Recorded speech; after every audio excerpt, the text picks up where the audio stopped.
Сайн цааны хүмүүстүүд үзэгчдээ сагсан бөмбөгийн онцлог мэдээллүүдийг хүргэдэг Hope News-ийн 29 дахь дугаар эхлэхэд бэлэн болсон байна. За энэ 7 өдрийн хувьд үндэсний дээд лиг 3-3 мөн оюутны лигийн аваргууд тодорсон гэх мэт маш олон онцлог мэдээллүүдээр дүүрэн 7 хоног болж өнгөрлөө. Ингээд хамтдаа хулантайгаа та бүхнийг холбоцгоё. Орой минь талаа. Тэгээ за намитаас орой минь хүргэе.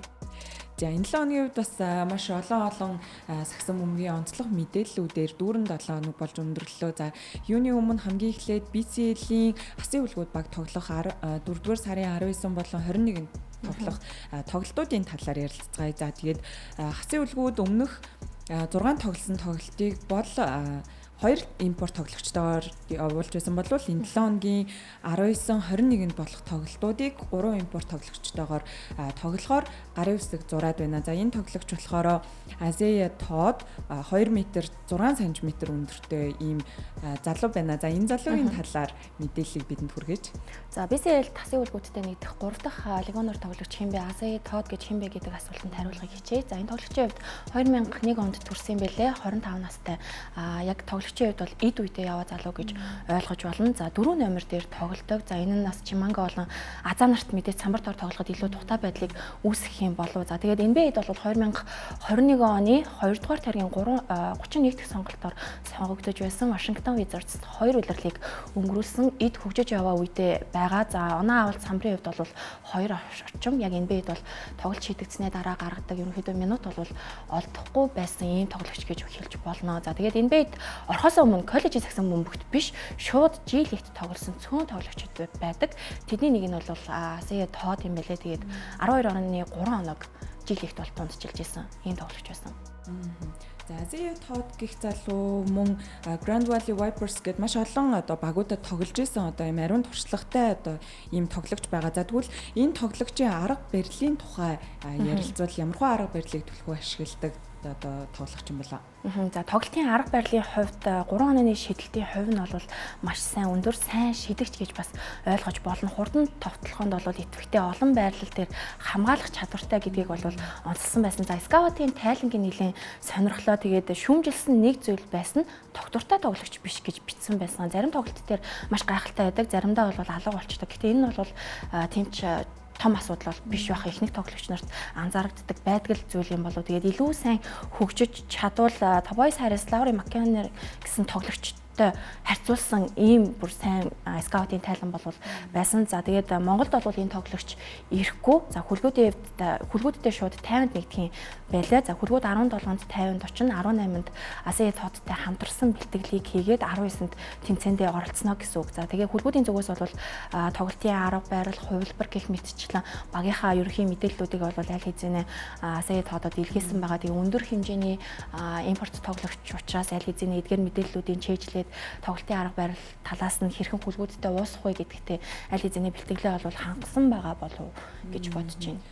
За тийм мөн дээрээс нь хасын үлгүүд BCL 4 сарын 19-нд UTAP Kingsтэй 21-нд Taiwan Pilots гээд 2 багтай тоглох хуваартай байгаа. Тэгээд хэсэггүй хугацаанд завсарлаад эргээд хамтдаа энэ талаар илүү дэлгэрэнгүй яриаг өрнүүлцгээе. Тэгээд нэвтрүүлгийн ивент тэтгэгчээр M-Bank Top Motors ажиллаж байна.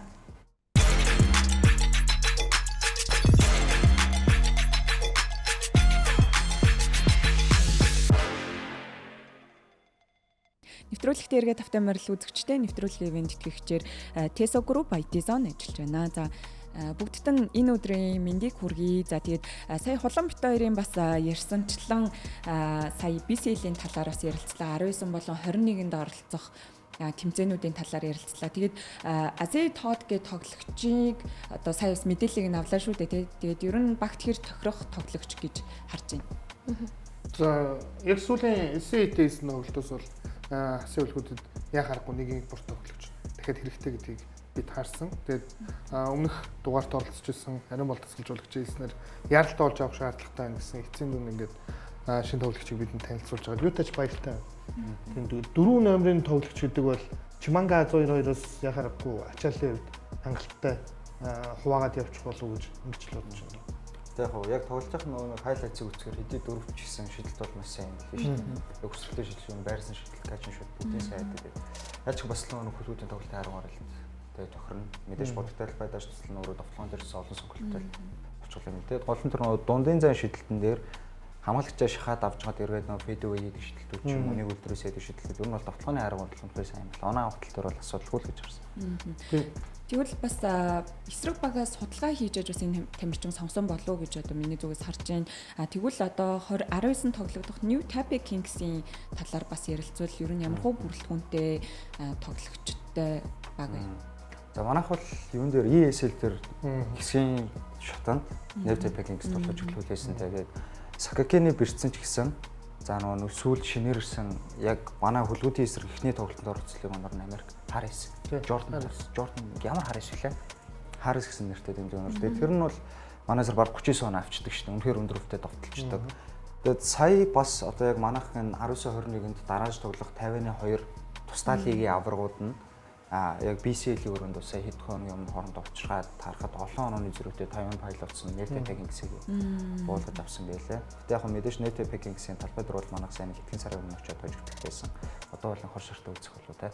Тэгээд ICA тоотыг бид нар 5 сар ч гэсэн юм Монголд харах байхаа. Нэгэнтээ ингээд яг 3 дахь оны дүрээр асуул хүртээ нэгж бол 5 сард асуулгууд баг BCL-ийн өрөөнд Монгол улсад яг талбай дээр их тоглолтууд аавна.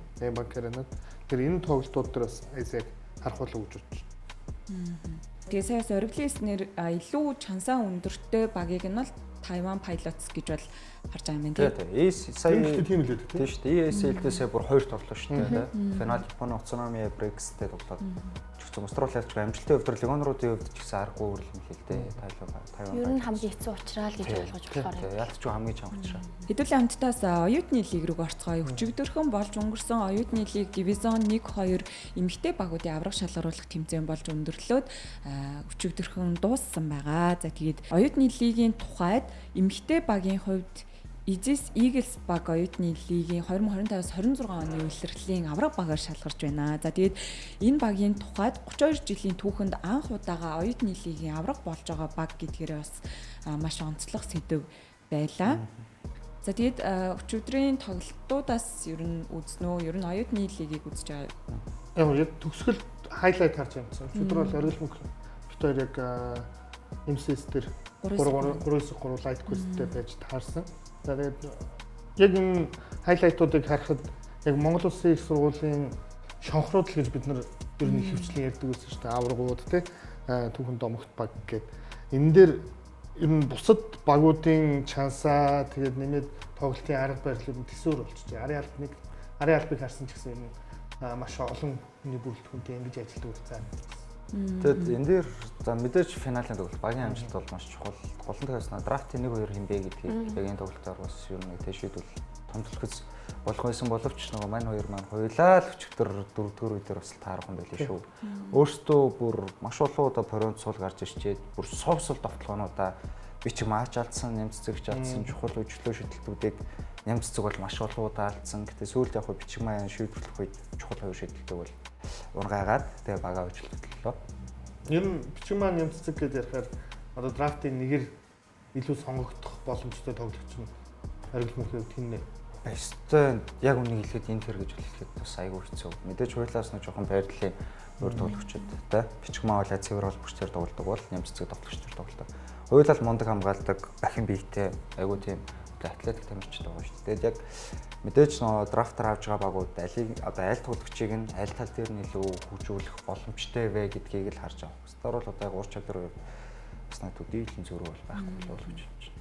Дээд лигийн ирээдүйг ер нь авч явах тоглогчид оюутны лигээс гарч ирж штэ. Тэр өчтөр багууд ерөнхийдөө маш сайн судалгаа хийгээд хэнийг драфтаар сонгох уу, манай багийн арга барилд хамгийн тохирох нь хэн байх вэ гэдэг судалгаагаа бол нэлээд хийцэн байх гэж бодож байна. Тэгээд драфтын 1-2 дээр 5-га дараа 7 хоног цөмөрөө финал дууссан байх учраас илүү дэлгэрэнгүй ярилцаад явъя те. Тийм одоо бол элитийн нэг тамирчдаа ярилцаад эхэлсэн болов уу гэж боддог шүү дээ. Одоо ч бусад багууд те ямар нэгэн идэвхтэй үйл ажиллагаа байхгүй яг 3-3-ын дэлхийд л оролцож байгаа. Тэгэхээр бусад арын албаныхан бол яг тэр тамирчдын судалгаа тэгээд ярилцлага гэдэг зүйлүүд дээр илүү ажиллаж байгаа. Энэ 7 хоногт бас 3-3-ийн Super Quest болсон тий. Тэгээд энэний талаар хамтдаа ярилцаад явцгаая. Тэгээд хагас шигшээ болон финалийн тоглолтууд бас маш сонирхолтой болж өнгөрсөн гэж бол хэлж болно.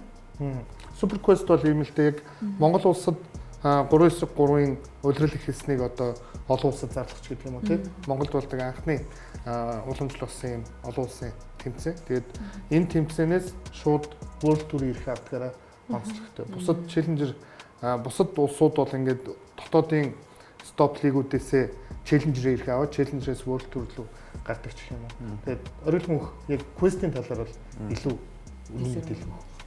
За яг дэлхийд бол Супер Квест гэсэн тодтголтой хоёр хөл тэмцээн болдог. Энэ нэг нь Улаанбаатар Супер Квест. Энэ бол Азийн 3 эсрэг 3 мэргэжлийн засгийн бөмбөг эхэлсэн гэсэн үг.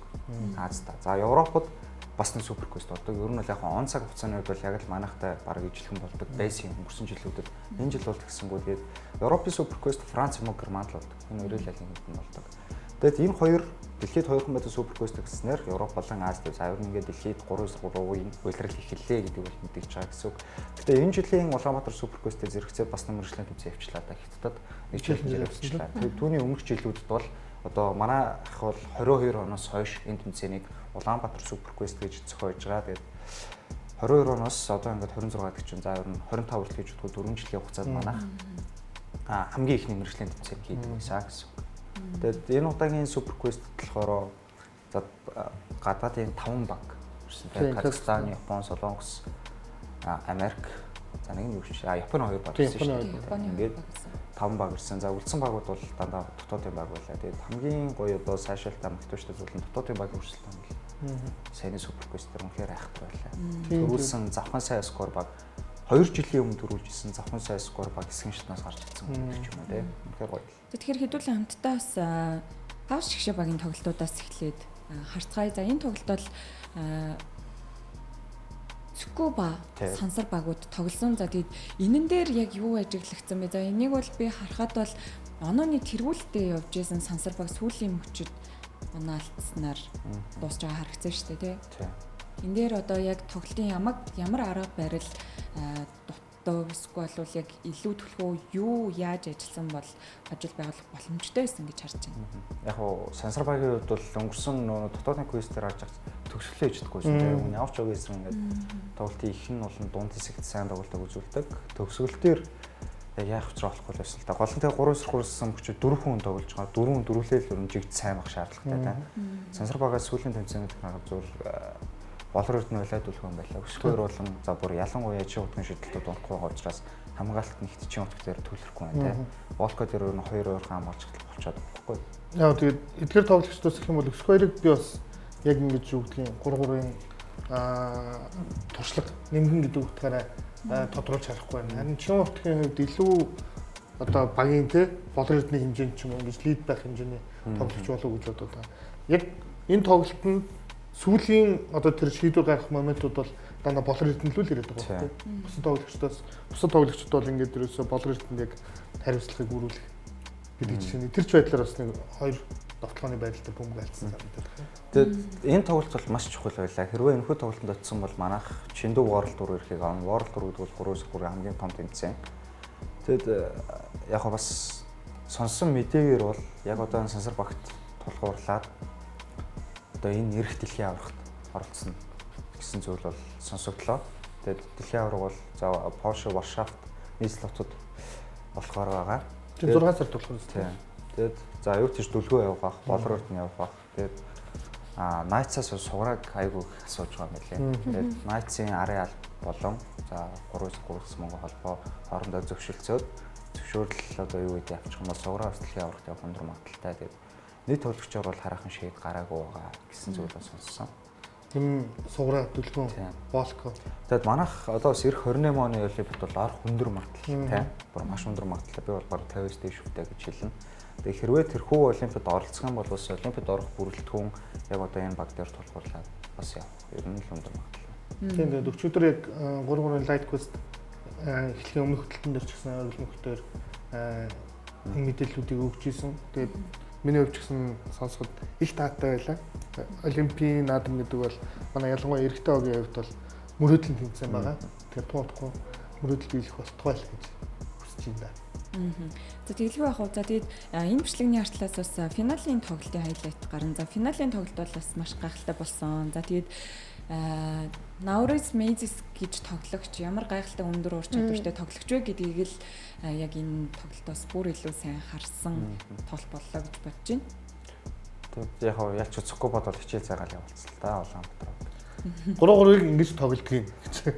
Одоо бол Mazes ирснээр Улаанбаатар баг ер нь Азтаа бол ялтчгүй болчлоо тийм. Одоо яг Хятадаас за яг удирдлын дундаас бол Хятадууд маш олон холиосөлөө хийдэг, дотоодын тамирчтай суулж үздэг, дасгалжуулагчтай суулдаг. Хятадаас бас яг мэдээж хүчтэй багууд бол гарч ирдэг. За Японы багууд бол Японы багуудаас Улаанбаатар баг гэхдээ ингэж дүүцгийц тийм хүчтэй баг бол энэ үлрэлтээ бол гарч ирэхгүй бол гэсэн таамагтай байна. Үнэхээр л одоо юу гэдэг нь 3 Европ авчирдгүй юм байна тийм. Тэгээ энэ хоёр багийн тухайд за өмнөх тоглолт сая хагас шигшээ тоглоход бол яг энэ Цукуба багийн 4 номер илүү нөгөө нэг хурдан давталгаа хийгээд байгаа нь яг бага хожил тогтсон юм шиг санагцсан. Тэгээд энэ нь бас тийм сайн яг финалийн тоглолтод бол хэрэгжиж чадаагүй, хамгаалалт бас маш сайн байсан. Тэгээд Naurus Mazes-ийн яг тэр холын зэн шийдэлт бол бас үнэхээр гайхалтай байсан. Тэгэхээр Цукуба багт бас энэ тоглолтод их гарцтай зүйл олон л болсон. Тэгсэн бэртэл бэрчсэн. Яг одоо шийдэж Yoros Kanach ч бас бэрчсэн. Тэгээд ер нь яг тэр нэг Фукушимагийн бэртлээс нэг тийм хожигддаг зүйл. Гэхдээ нөхдөд бас өөрөөсөө хандсан байхгүй тий. Хоёулаа л өөрлөлтөөр ирэхийг авчиж байгаа байхгүй. Яг угаасаа яс үзүүл манайхаа барахгүй гэдэг бол өөрөөсөө нөхдөд мэдчихлээс л баг л тоо тий. Мөнгөн тоглоод голын зорилготой хүрсэн. Тэгээ мөнгөн шагналын хувьд бол ичээ бас хөөрхөн зөрөгтэй шүү дээ. Төрүүлсэн баг 2 торсон баг 6000 4000 тий. 4000 долларын зөрөгтэй. Тэгэхээр 3 тороход 4000 байх нь шүү дээ. Долларлуу шилжүүл, төгрөглөө шилжүүлэхээр бас хөрх мөнгө гарч ирж байгаа юм да. Гол нь энэ Супер Квест бол тийм том тэмцээн бол биш шүү дээ. Тэр нь яг мэрэгжлийн төвцөнд бол хамгийн жижиг тэмцээн. Тэгэхээр бас 3-3 одоо шагналын сан бол өсөөл шүү дээ. Хүндээс нэг за ковидын дараахан ч юм уу ковидын өмнөх нь л World Tour-д төрүүлсэн баглын 8000 бүр нэг баян газар зохиогдох юм бол 10,000 долларыг л авах. Челленжер бол нэг 4000 2500. Одоо ингээд мэрэгжлийн төвцөн хамгийн жижиг тэмцээн 10,000 долларыг авч байна. Тэгээ гол нь World Tour Challenge чинь 7 хоног болгон зохиогдно. Реалч бас нэг шагналын сайд өргөсөө те. Спорт нь бол өөрөө сколдортоо орол хөгжөөлөх шүү. Супер Квест тэмцээн тэгээд энэ түрээд бас өндөрлөө. Тэгээд хоёр багийн хувьд бас олон улсын бас эрхээ авлаа. За тэгээд энэ тэмцээн дээр бас маш гайхалтай онцлог мэдээлэл гэвэл Marcus Cousins спортын төв ордонд 3-3-ын тэмцээн хийж байгаанаас маш хүмүүсийн анхаарлыг татсан сэдв байсан болов энэ талаар ярилцвал. Тийм тэр ч утгаараа тэгээд маш олон үзэгчд ирсэн байсан. Тэгээд зарим нэг хүмүүс яг лигийн финалийн цуврал эхлэхээс өмнө Cousins нэг Demarcus Cousins шоу гэж зарлж ирсэн шүү дээ. Тэрнтэй их андуурсан гэл. Тэр нь бол биш шүү. Сэлэг Ботос баг ийм их мөнгө ингэж гаргаж төсвөлж ийж спортын төв ордонд бүхэл бүтэн ийм үний шоу хийлээ гэсэн комментүүд бол хэд таарсан. Тэгэхээр тэр биш шүү. Энэ бол шаал 3-3. Тэр чинь бол одоо нөгөө тасалбар авсан хүмүүсийн мөнгийг 24 цагийн дотор буцаагаад бүгдийг нь олгосон гэдгийгсэн шүү дээ. Тэр бол уусаа болох боломжгүй одоо ер нь болцоод байна уу? Хэрвээ авраг авч чадахгүй бол ер нь тэр тэмцээнд болох уу? Өндөр магадлал. Тийм мэдхгүй тий. Тэгээд одоо багийн эзэн л мэдэх байлгүй дээ. Багийн эзэн хөрөнгө оруулагчид яг тухайн одоо шоуг ямар ашигтай гэж үзсэн тий. Дараа нь багт ямар ашиг үзүүлэхийн мөнгөн болон одоо маркетингийн талаас гэдгийг харах бах. Харин эсрэгээр Cousins эргээд Woosh-гээс хойш анх удаа дахиад 3-3 тоглолоо шүү. Харахад ямар Үгүй яах вэ? Юу гээд яах вэ? Нөхрийг одоо угаасаа Woosh-д яаж тоглосныг мэдчихлээ юм байна. Угаасаа л нөгөө финалийн тоглолтууд те энэ цаана яг Супер Квестер бол төдийлөн нөгөө нэг хүч зарж хичээж тоглохгүй болов гэсэн тамхтайс яг л тэгсэн л те. Тэгээд Scrap ч гэсэн өөрөө зайлуулсан 3-3 анх удаа тоглож байгаа болохоор аль ч юм шинэ спорт л байлаа л те.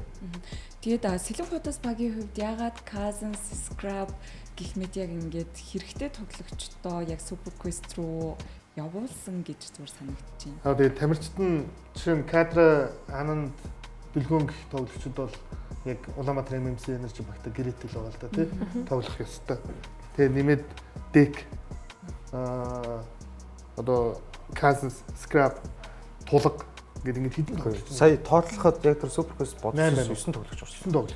Би яг 9 л гэж тооцсон юм да. финалийн зурлал яваа тэнцээ recovery хийгээд ингээд Харин тийм ээ. За одоо 11 хоногийн амралт биш. Энд чинь бүр ингээд маш их сэргэлт аваад багаараа нийцээд уур амьсгалаа сэргээгээд маш их зүйлийг одоо сайнаар засаж болох цаг хугацаа байхад удирдлагынгаа ууланд бид нэр 3-3-ийнхаа тамирчдыг өмөрөөл те 3-3-ын сагсан бөмбөг өөр 5-5 өөр учраас хугацаа олохоор энэ хүмүүс ингээд бөмбөгнийх нь хэмжээ хүртэл өөр шүү. Талбай мэдрэмж нь өөр те ийм зүйл олгоорой гэж яхад яг финал дундуур завсраар нь ийм тэмцээн болцохоор за яг хаа андыг инкваторыг дүлгөөнийг бид нар 3-3-ын тэмцээнд ороод ямар сайн уур чадвартай яг 3-3-тай ямар дээгүүр төвшний тоглогчид вэ гэдгийг яг энэ финалийн тоглолтоос харсан.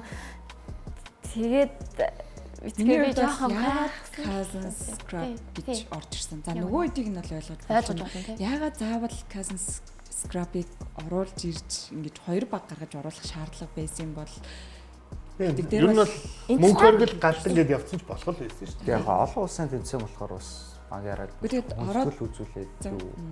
Гэхдээ яг хөө тэгээд за юу ч та нар орчих гэтээ битээ нэг хүчлээрээ гэсэн ч биш магадгүй шүү. Тийм бас байж болно тийм.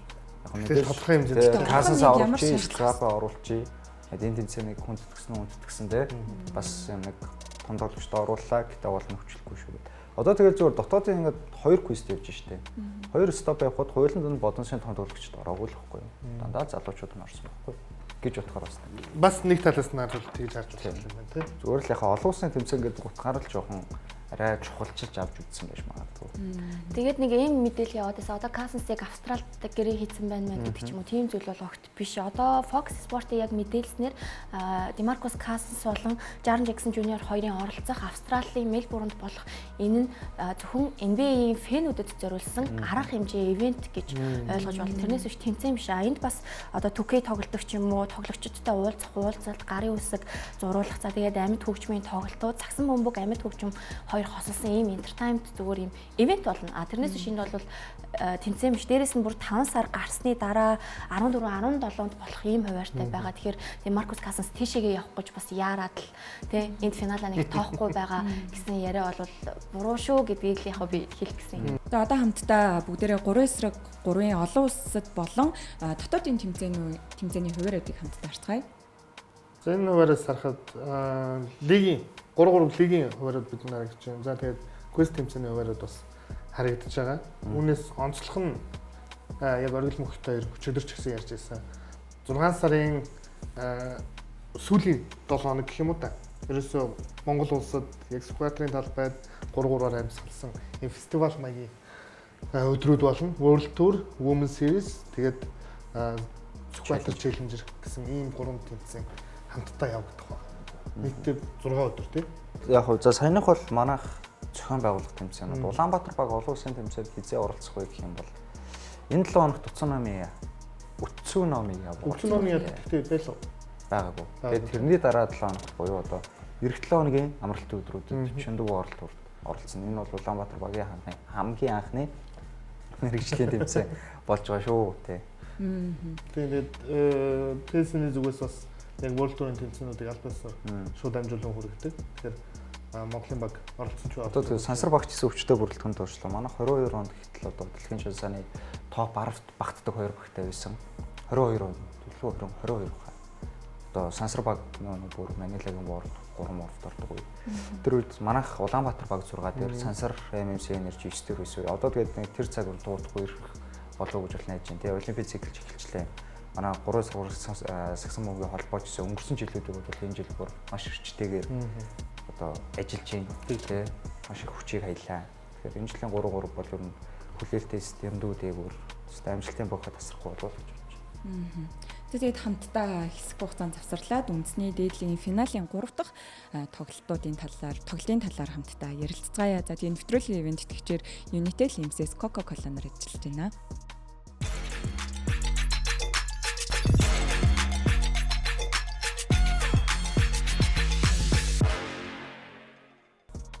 Нэвтрүүлэг дээргээ тавтай морил үзэгчтэй нэвтрүүлгийн ивент итгэгчээр KFC ажиллаж байна.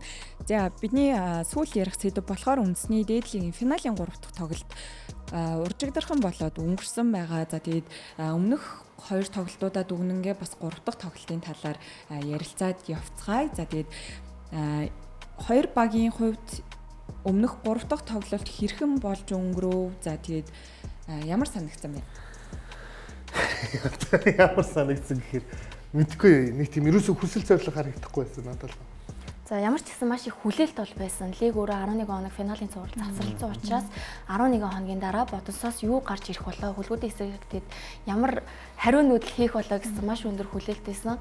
Тэгээд тэр хүлээлт яг 3 дахь үед дууссан. Тийм л тоглолт боллоо. Тэгээд 2 дугаар үеэс бусад бүх үед хөлгүүд оноо авалтаар илүүрсэн. За тэгээд 3 дугаар үед баг дотор хооронд нь бас нэг уур амьсгалын зөрчил, дасгалжуулагч, тоглогч хоорондын маргаан гэсэн зүйлүүдээс болоод тоглолтууд нь бол бүр унтсан. Уул нь 2 дугаар хагасд багууд сэргээд тэ хувцаалах өрөөнд ямар нэгэн зүйлийг ярилцаад илүү өөр гарч ирдэг штеп. Энэ тоглолтын дээр Бодосоос тэр зүйл нь эсэргээрээ байсан. Тэгээ Чимангагийн хувьд бас өмнөх тоглолтуудад багахан зэрэг Казансаас нэг юм имээсэн ч юм уу мэдрэмж байсан бол яг энэ тоглолтоор л үнэхээр өөртөө ихтэй гарч ирсэн бас санагдсан. Би бол бүр Чимангаг сурлын эхнээс л Казансын эсрэг баг илүү тоглоод байсан гэж бодсон. Яг тийм ч гэсэн надад бол нэг юм баг зэргийн нэг юм хамгаалахаас айх ч юм уу за айх гэж хэлэхгүй тэр үедээ юу гэж хэлмээр юм бэ? Нэг тиймэрхүү зүйлэл мэдрэгдсэн. Яг энэ тоглолт бол бүр үнэхээр өөртөө ихтэй бүр өмнөх хоёр тоглолтоос илүүтэйгээр санагдсан. Тийм саяны шийдэлтийг харж яг тийм. Яг хүндлэл бол байгалах тийм. Гэхдээ яг тоглолт дээр талбай дээр гараад Чиманга бол өстө бүхнээд ажилтдаг тоглогч л гэж би боддог. Яг Казансаас нэг тийм айсан мэрэгсэн зүйл байхгүй хаа. Ер нь хөлгүүдэд тийм зүйл алга. Азаа өөрөө ч гэсэндээ тоглолтын дараах ярилцлага дээр өнгөрсөн жил тийм зүйл байсан. Энэ жил огт тийм энэ чинь Демаркус Казанс штэ гэсэн тийм мэдрэмж төрөхгүй байгаа гэж хэлж илээ. Үгүй тэгээд сурлын 3 дахь тоглолт яг бүх тоглогчдыг харахад Сэлэнг Бодонс гэдэг багаас ганцхан тоглогчийн зурглыг өргөжлүүлэхийг ерөөсөө хүсэж байгаа юм шиг. Тэр бол Их хотын дэлгөө. Нэгдүгээр яг энэ Сэлэнг Бодонс багийн хамтаар амжилт үзүүлэхийг хүсэж байна те. Ерөөсөө Их хотын дэлгөө гэдэг хүнээс л хичээл зүтгэл харагдсан гэх юм уу да. Би бол бусдаас нь олж хараад гисэн. Тэгээд яалчгүй бас дэлгөөнд тэгээд авраг авах маш том хүсэл зориг байгалах бол тоо. Тэгээд үндэсний дэдлэг юм те. Одоо ямар төвшин тоглосон бэлээ, ямар статистик үзүүлэлт дундчилдаг байлээ.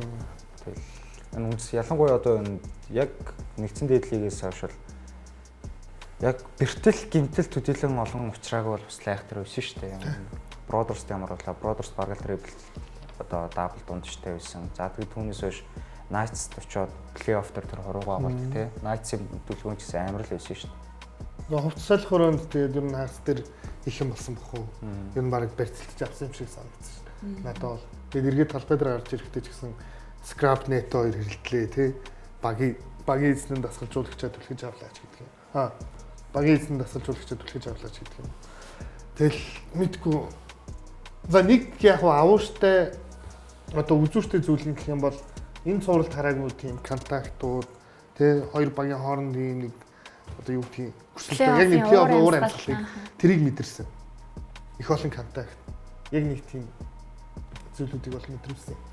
Урчуун дээр за яг ямар тийм харьцуул тийм ярина. Одоо энэ тоглолтын дээр гэхэд Барса 4, Түшиг 7 байсан баха бөмбөг таслалт гүйцэтгэж байгаа байхгүй юу. Хамгаалт урчуунаасаа эхлэн бөмбөгийн тухтаа залуулахгүй байна тий Түшиг тулах 2 Түшиг тулахын Түшиг Барса 2 тий тэгэн гурт нөгөө талд холбогч нар хэр сайн ажиллаа хийж ийн гэдээ асууж. За энийг ярилцахаас өмнө би нэг хөвгөлтэй юм арсан тэрийг хэлчихье. Сошиал дээр Түшиг Барса 2-ыг аква машинтай зөвлөсөн байсан. Яг нэг бөмбөг залаал явах гэхээр араас нь хаанаас ч юм гарч ирээд тасалчдаг шиг. Яг нэг зогсоол байдаа л гээд очиход хаанаас ч юм нэг аква байж лээ тэгэд. Сошиал дээр нэг тийм явчихсан. Гэсэн чи яг энэ 3 дахь тоглолтыг бодсон чи нэрэл скраб юм аанд яг ингээд бөмбөг дамжуул түлээж авахд араас нь зогсоолчлаа ч юм уу те. Бас плей-оффын тулгыг тулга плей-оффт өөр орж ирдэг гэж бас бид бүгд яриад байдагсан шүү дээ. Тэгсэн чинь бас яг плей-оффт бол Түшиг Барса 2 л байгаагүй юм билээ гэдэг нь бас харагдаж байлээ. Яг тулга яг Түшиг Барса 2-ын өөдөөс яг тэгж сайн бие дайчилж чадахгүй байна гэж бол харагдсан. Яг Түшиг Барса 2 тулгын учрыг бол хангалттай олцоод байна гэж харагдсан зүг үү? Тийм тулга муу байгаадаа биш зүгээр хөлгүүдийн уур чугамны хамгаалалт тулгыг тухтай тоглуулж чадахгүй байгаа юм болов уу? Тэгэхээр яг за тулга бөмбөг залаад довтлогоо эхлүүллээ. Тэнгүүт за Манчестер 2 хамгаалалт айхтар байгаа тийм. Тэнгүүт за Бодонсоос хажууд нэгэн тоглогч ойрхон бөмбөг авах юм уу? Мэдээж бөмбөг одоо эсрэг багийн тоглохын бүсрээ авчихад туслахны тоглогч байгаа. Тэгээд тэр нь мэдээж скрап руу бөмбөг дамжуулт гэдэг юм байхгүй болж байна. Бас л хэцүү болж байна. дээ. Scrap бол нэгч үтсэндээ их чидлээ. Үнэхээр болсонгүй л дээ. Холын шийдэлт 30-аас 5 өстой тоосхны үйлдвэр гэдэг шиг юм байна. 30-аас 5. Гэтэл Сэлэн Бодонс багт Ананд Батбаяр гэсэн маш гайхалтай шийдэгч нар дугнал байгаа шүү дээ. Гэхдээ ер нь тэр 3 дугаар үед бүр нет дасгалжуулагч багийн эзэнтэйгээ хэрэлдээд сууснаас хойш бараг солилцооч орж ирээгүй шүү дээ, тийм. Нет дасгалжуулагч уус шууд уусаа тэгээ ямар л байлиг байх вэ? Тийм нөхцөл хүмүүс зүгээр ажиллаа хийж байгаа хажуунаас нь ингээд энд дайраад ирэхээр. Тэгээд нето дасгалжуулагч бол мэдээж бас надад урууслаа илэрхийлнэ шүү дээ. Энэ бол одоо хараараар хэлэхэд бол зүгээр гидийгээ суудсан тийм. Уусаа Сэлэн Бодонсын ардан суужээс өмнөөс сонсоход бол нето дасгалжуулагч Scrap-ло хамгийн эхлээд do your job гэсэн юм шиг үлээ. Тэгээд тэр хоёр хоорондоо жоохон муудалцаад байжсэн чинь багийн эзэн босч ирээд нето дасгалжуулагчийг түлхээд тэгээд Scrap-ыг зөрөөрөх нь юм хийлгээ гэсэн нэг тиймэрхүү яриа болсон гэж бол надад бол хэлсэн. Тэгээд тэгтээ яг хав энэ талаар ер нь яг одоо бас дэлгэрэнгүй ярилцгаа ер нь юу гэж харж гин багийн эзэн ер нь яг ингээд багтаага ингэж коучийн хажууд шууд ингээд очдог ч юм уу тийм юм ер нь байх ёстой юм үгүй юм уу эпстер ч гэсэн ер нь бол бас ажиглагдаад байдаг тал бол байдаг шүү дээ тий. Одоо эндээд нэг жишээ байгаа шүү дээ. Sacramento Kings баг маш гоё явж исэн багийн эзэн нь шууд арын алманд нь нөлөөлөл тэр тоглогчийг авъя гэж өөрийнхөө хүсэл сонирхолнуудээр дуртай тоглогчтой цуглуулсан. Тэгээд тэр нь болоогүй гэдэг ч юм уу тий. Тэгээд яг би яг тухайн тоглолтын үеэр бол Бодонсын багийн эзнийг яагаад ийм үйлдэл гаргаж байгаа дасгалжуулагчтай энэ олон фэнүүдийнхаа өмнө гээд нэлээд шүүмжлэлтэй хандаад дотроо дургу байсан ч гэсэндээ бас яг тэр хүний өмнөөс бодоод үзэхээр хэдэн 100 сая хайцсан бүр тэрбум шүү дээ тий хэдэн тэрбумаа зориулсан хүн чинь яг тухайд тиймэрхүү нэрөв гарсан юм болоо да гэд яг одоо бол нето коуч багийн эзэнтэйгээ бол эвлэрсэн байна сайн мэдэн. Гэтэ яг энэ 11 хоногийн хугацаанд багийнхаа уур амьсгалыг аврахгүй яасан юм бэ тий дасгалжуулагч од тоглогч нар Монгол тоглогч нар гэх нэг энэ хуваагдсан 3 хэсгийг нийлээд гоё нэг цугал яагаад болгож чадаагүй юм бол тэртэл дээр нь жоохон арга хэмжээ авах хэрэгтэй байсан болов эсвэл бол үнэхээр Cousins эготой байгаад исэн болов тий Монгол тоглогч нартайгаа хамт хоолнд ордсон болов эднэр багаараа гоё нийлж ямар нэгэн уур амьсгал аврах зүйл хийд юм болов тий тэрийг л би сонирхоод байна. Яг багийн эзний хувьд хэд тэрбум ингээд олон тэрбумыг гаргасан ч гэсэн ингээд маш олон хүмүүсийн өмнө тийм үйлдэл гаргах нь тийм ээ тийм. Ер нь одоо юу гэдгийг олон улсд ч гэдэг юм уу зөвхөн олон улсд гэлтгүү яг тэр аренад сууж исэн цэнхэр дэлгэцээр үзчихсэн маш олон хүүхэд залуучууд згсэн хүмүүс сонирхогчдод муухай зүйл үзүүлж байгаа байхгүй. Яг хажууд сууж исэн үзэгч бол тэгж хэлсэн. Ямар токсик баг вэ гэдгийг мэдэрсэн. Тэгээд багийн толгой нь хэн байх хэвээр мэдээч мөнгө санхүүг цуглуулж байгаа үнэ багийн эзэн мөн. Гэхдээ дасгалжуулагчийнхаа үгэнд орохгүйгээр тоглогчд нь яаж ч үзээ явахгүй байхгүй. Өнгөрсөн 7 хоногт хүлгүүдийн дасгалжуулагч, айба дасгалжуулагч манай нэвтрүүлэгт оролцлоо. Насны хувьд залуу хүн те. Гэхдээ тоглогч нараас маш их хүндлийг авсан учраас тэр хүний үг болгонд нь итгээд үгэнд нь ороод талбай дээр үгээр нь явж байгаа. Харин нето дасгалжуулагчид тийм хүндлэлийг багийнх нь үзүүлэхгүй байх шиг байна. Scrap Cousins 2 ялангуяа. айбо дасгалжуулагч хийжсэн штэ нөө легонруудын хандлага аягүй чухал гэдэг тий. Тоглолтоос гадна тэгээд ялтч өчтөр өстөр яг муудалцсан шалтгааныг харахад нето дасгалжуулагч засварлагын дараашаас хувилбар зураад байжсэн чинь одоо самбар дээр юм зураад байжсэн чинь нөхөр Scrap шууд бос авцсан байхгүй. Тэгээд араас нь нето дуудсан Scrap эргэж хараад хэрүүлсэн Cousins Scrap-ыг авч яваад нето араас нь нэмэлсэн чинь багийн эзэн очоод түлхсэн. Тийм. Ер нь яг моментууд бол юм. Scrap бүр хэлсэн. Чиний хувилбарыг дээд гэд бүр ийм хараалын үгийг хүртэл дасгалжуулагч руугаа хэлсэн. Энэ бол бүр яавч болохгүй. Би бодож ирсэн юм л та. Нэгдүгээр нето дасгалжуулагч Бодонсыг улирлын төгсгөлд те яг гартаж авсан улирлын сүүл хэсэг. Тэгэхээр нэгдүгээрт өөрийнхөө системийг бүрэн суулгах, өөрийгөө хөндлүүлэх тэр цаг хугацаа бол маш бага байлаа. Хоёрдугаарт улиралд тоглож исэн легонруудаас нэгэнч байхгүй болоод Scrap, DeMarcus Cousins гэсэн хоёр шинэ легоноор тоглогч ирэхээр одоо би хулантай 5 жил найзлсан оргил мөхтэй нэг 7 найзлаад 7 хонос хоёрт та хоёртой яаж харьцах нь шал өөр ихгүй юу те. Ер нь бол нэг тэр талаас гэдэг юм уу. Нэг менежмент арын алба талаас нэг тийм буруу бодлого яваад ийн үү гэж бас бодсон. Харин Миллер ч нь бол одоо ингээд Чиманго хоёр ч нь бараг л тэг хамгийн сайн найз нь хамгийн сайн гэр бүлийн гишүүн юм шиг л болчлоо шүү дээ аль хэдийн. Бүлгүүдийн ялангуяа залуу тоглогчдын хувьд бол. Тэгээд А2 тоглолтын шилдэгүүд харагдаж байна тий. Миллер 14 оноо авсан, Дүлгэн 14 оноотой. За тэгээ Аза Скраб 2 болохоор 20-с дээш оноо авсан байгаа. Тэгээд Дүлгөөний тоглолт талбай дээр нэмэх хасах юмтэй гэсэн яг тэг буюу тэг байсан.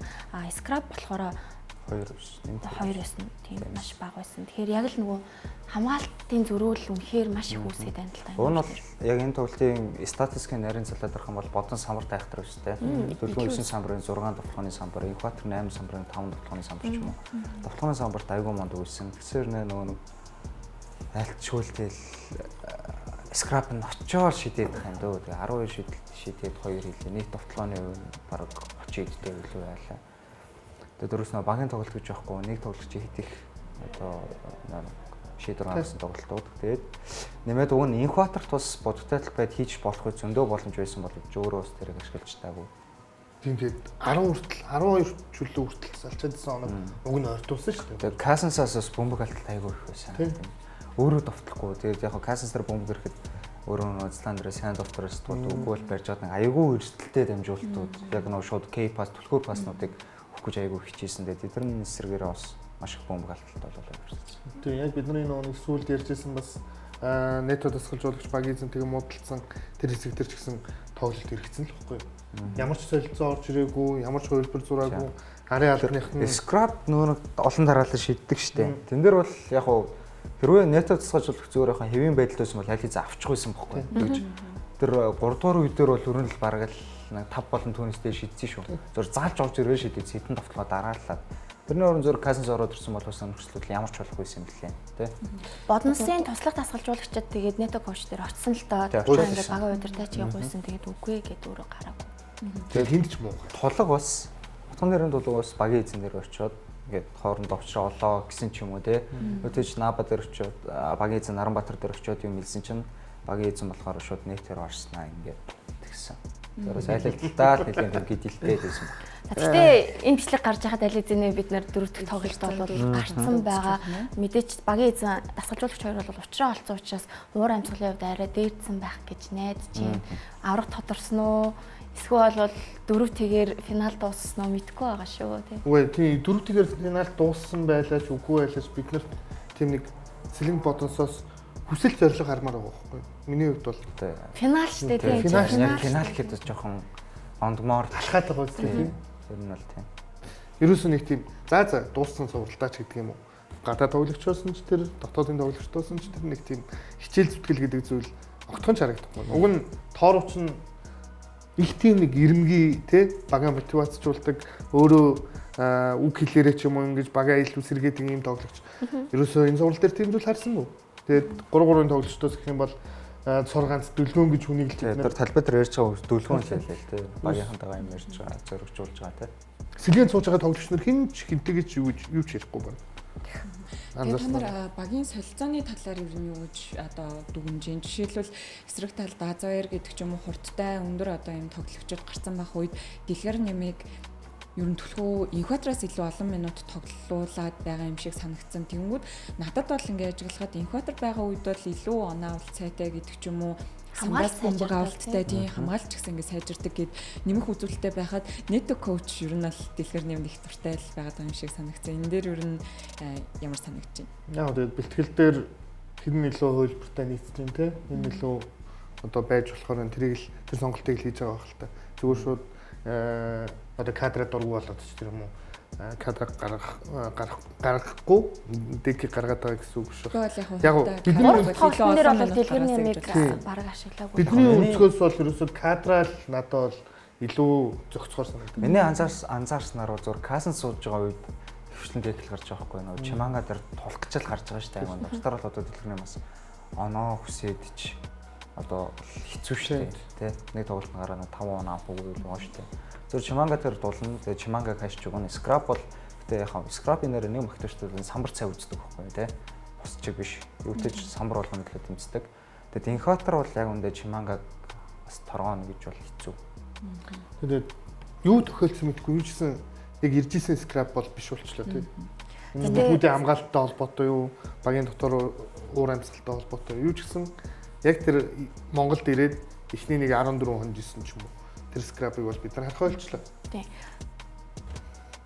Демаркус Кассенс шүү дээ. Тэгээд талбай дээр хасах 17 байгаад байгаа байхгүй юу? Тэгээд майнерсын эсрэг цуврал дээр, эпси эсрэг цуврал дээр гэмтлийн асуудлаар цөөхөн минут тоглоод эсвэл бүр тоглохгүй байгаад тэр үед нь баг нь хожоод шүү дээ. Кассенс талбай дээр гарахаараа хитрхи их нөгөө амаа ажиллуулах гал эсрэг багийн тоглогчийг шатаах чинь гэж яагаад улам хурдлаад байгаа юм шиг ийм зүйл ажиллагч чинь надад бол тийм санагдаад байгаа юм жоохон. Яг тэгээд тийм л байсан хүн л дээ. Угаасаа л ийм байсан л та. Гэхдээ энэ нь багт нь нуугаар нөлөөлөд байна яг одоо бол тийм ээ. Тийм үү? Тэр бол бас байж болох л Одоо Азаа энэ тоглолтод 27 оноо авахдаа 2 хаалт, 2 бөмбөг таслалт юу энэ чи төвийн тоглогчтэй. Азааг ингэж удирдах 3-аас шидэхийг бид нэр агүй цөөхөн харсан шүү дээ. Чи энэ тоглолтын дээр шидэж авч ийн, доороос авч ийн, тохоос авч ийн, дуусаад SC celebration-ыг хийж ийн те. Бүр ингээ дандаа Кассенсийн өөдөөс нь шидэж ийн. Азаа бол бүр үнэхээр төвшөө агцсан тоглолтыг энэ тоглолтын дээр яг би яагаад өнгөрсөн үйлрэл MVP авснаа харуулсан. Надад нэг юм сонирхолтой бяцхан асуулт байна л да. Хэрвээ финалд хэрвээ Эпс шалгарсан болвол ямар тоглолт гарах байсан болов? Мэдэхгүй шүү дээ. Яг хэрвээ байх ёстой гэж бид нэр ярьж байгаа юм шиг. 7 дахь тоглолтод гэхдээ бодон сойжсэн юм чинь. Тэр нь. Гэхдээ асуулт нь хэрвээ байсан бол ямар тоглолт гарах байсан болоо? Яг Эпсийн зүгээс би бол илүү яг тэр нэг багийн тоглолтын маш их таалагддаг. Одоо Спелсийн тий юу гэх юм сүүлийн дамжуулалт хүртэл багийн бүх тоглогчид маш төвчээртэй байж чаддаг. Яг тэр талаас нь бодох юм бол надад бол илүү сонирхолтой зурж бас байж болох. Филтер Эпсийн экстра пассуудыг бол нэтогоос эхэлтэй л гэж боддоо шүү дээ. Тийм бас байж болно. Тэгээ ер нь бол яг үгүй нето гэдэг тасгаа уушлаа. Тэр нь хайцын үгүй тэр нь сэдв өөрөө бодос дээр үгүй нето гэдэг тасгажуулагч бол миний хувьд айгүй мундаг хүн байгаад байгаа байхгүй юу тий. Яг үндэ Эпс удирлыг айгүй хүчтэй эхлүүлсэн шүү дээ. Танаас бараг л 10 дараалж хэлсэн шүү дээ. Тэгэл хэсэгэн жоохон онолтон дээр нь багийн эзэд шийдвэр гаргаад нетог явуулж ирсэн тий. Тэгээд түүний дараачаас ирээд бодонсыг ямар болох вэ? Тэр хүн чинь Бразилийн шигшээ багштай нөгөө 14 оны айхтар Бразилийн бүр ахлах байсан хүн шүү дээ. Тим том тоглогчтойг өдөрч ирсэн. Тэгээд эмхтэй тэгээд одоо нөгөө дотоодын юу Лафалмс үгүй нөгөө Бразилийн хэдэн том клуб байгаа шүү дээ. Пан Америкийн. Тэдгээр бүгдийг ингээд дасгалжуулаад за Европоор бол Евро лиг тий одоо Пан Америкийн лиг нь юу гэх юм бол тэр одоо лигүүдийг төрүүлчихсэн бүр ингээд гаргаж үзэх бүх хэмжлэлтэй гаргацсан баг. Тэгээ яагаад Монголд ирээд ингэж байна гэд. Зөв. Тэгээ Азиар дасгалжуулагч нэг ярианаас сонссон юм. Ингээд Азиар дасгалжуулагч Европын олон орнуудаар ингээд яаж явах та дасгалжуулагчтай юм сургалт моргалтад явж явах та ялгааг нь бид нар сэнгэж байгаа. Америк ТV-ийн дасгалжуулагч нар илүү хувь төлөвчтэй ажилладаг. За ингээд чи талбай дээр гараад чадна дээ. Чи ингээд алаадаг малаадаг гэл ингээд хувь төлөвчтэй ярьдаг бол Европууд зүгээр ингээд ерөнхийдөө захирдаг. Та нар миний энэ хийсэн тактикаар тоглол та нар чадахгүй бол явж болно. Тэгэхээр ялчгүй энэ хоёр арга барилыг сонсохоор манайд Монголд бол тэр Европ арга барилын зохиол байгаа байхгүй юу?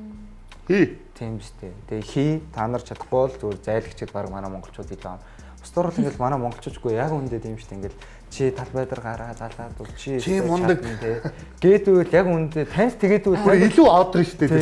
Эвгүй санагдна шүү дээ. Тэгэнгүүт яг нето тасгалжуулагчийн хувьд яг тийм байсан юм шиг байна. Илүү нөгөө багийнхаа тамирчидтай ярилцдаг. Бид нар блогийн үзчихэд бас яг хийж утсан байна. Тэгнэ гэдэг байсан гэдгийг одоо өнөөдөрхөн багийн эзэн хүртэл постоор оруулсан байсан шүү дээ. Тэгээд үнэхээр тоглогчдтой бол айгүй нээлттэй, гоё дотн харилцаатай гэр бүлийн нэг хэсэг шиг. Гэхдээ манай тоглогчдыг хөдлөхөөр хэмжээнд байж чадаагүй учраас бид нар ингээд зүгээр зөвшөлцөөд найрсгаар одоо ингээд салцгаасаа гэдэг бол хэлж байгаа юм шиг. Намтрал хүндээ. Сая нөөний Эпс ирсэн. Хөлгүүдийн одоо талаагаас сахажуулагчийн л баг дараачаас авах тийм айхтар амтан байгаа байхгүй. За финалд Эпс байсан бол яах вэ? Би бол илүү сонирхолтой болно гэж бодож байна. Гэхдээ юу гэдгийг одоо Кассенсыг тий Скрабыг яг ийм финал үзүүлнэ гэж бодсонгүй л дээ. Эпс бол үрдөө ялгааг авах уу зүгээр шулуухан л хэлээ. Үгүй тэгтэл цувралын 2 дахь тоглолчийг заал авах болохгүй үстэй. Яг гоо тийм л тийм яг миний хувьд ч гэсэн илүү жоохон сонирхолтой, илүү гоё тоглолтыг Эпсийн зүгээс бас үзүүлэх байсан болоо ядчил талбай дээр ингээд талхаад явахгүй байсан болов уу гэсэн зүгээр л тийм эргэлзээ бол нэлээд хамгаалалттай хоёр баг л болох байсан юм. Ер нь бол тоглолтуудын хувьд аюул болох байсан баг. 3-ыг бол байхгүйсэн баха гэж би бодчих. Яг гэхдээ байхыг ч бас үгүйсэх. Би бол байх бол өндөр маа. Хөлгүүдийн эсрэг үлрэлт хамгийн сайн тоглосон багуудын нэг өөрөө Эпс байсан л та. Яг улиралт плей-офф хоёрыг харьцуулах хэрэггүй ч гэсэндээ Би 3-ыг байх. Би өмнө нэг эйжент талаар ингэж яриад айгу алуулсан шүү. Хүмүүс амар чад очиж үндэсний цом дээр харсан биз дээ үлгүүдийг hodсон мэдсэн. Гэтэ уушлаарай тэр чинь бол нэгт тэмцээн. Энэ бол лиг. Тэмцээн чинь бол нэг л тоглолтоор явагдана. Олон төрчин бас тусгай журамтай тий. Зөвхөн монголчуудаараа тоглоно гэж байгаа. Тэгээ Монгол засал жуулгчаад. А энэ бол тэгэхээр урт цуврал болно.